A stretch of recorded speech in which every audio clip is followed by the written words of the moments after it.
All right, so we've got our Christmas tree that my wife and I made probably about 10 or 12 years ago. This thing was a labor of love. It's a labor of love every year when we set it up and then take it down.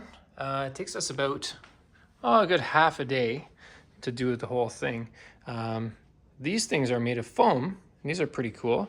I'll show you how to make those. So these things here's another one. It's literally foam. And I took like a cooking knife and some steel brush, and I just kind of shaped it into the shape I wanted.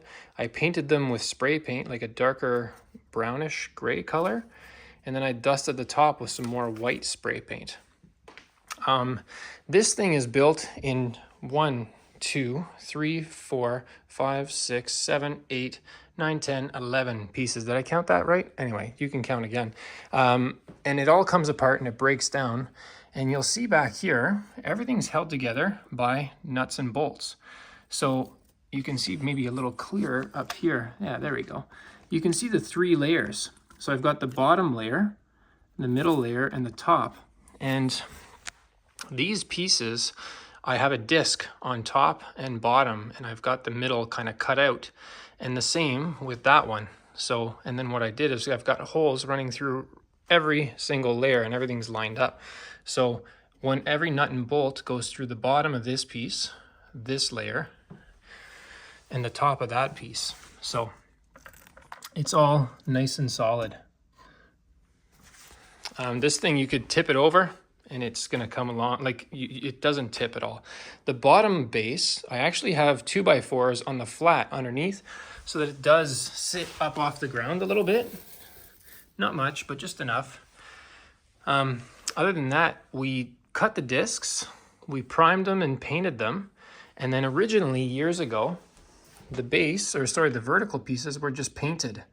But then I came across some reclaimed lumber and I capped them all with the reclaimed lumber, and I think it looks way better. We put some Garland, obviously, on every base, and those are just kind of stapled in place with a staple gun. And we ran some lights all the way around, as you can tell. If you built this thing today, you're probably looking at about a couple $100. I've actually got a breakdown of the disc sizes, all the measurements that you probably need to make this thing in the description. So I've got the nuts and bolts, all that stuff, and paint, and it's about just under a couple $100. And I bet you could get creative and probably get some paint from the basement or primer or whatever and save a few bucks there. The $200 doesn't include the Garland and the lights and obviously the village and all that stuff, but it kind of gives you a starting point anyway on this thing. We also had a track and train that used to come around this village base here. It was an XO or HO scale model, but it always acted up. So I actually found this at the dollar store.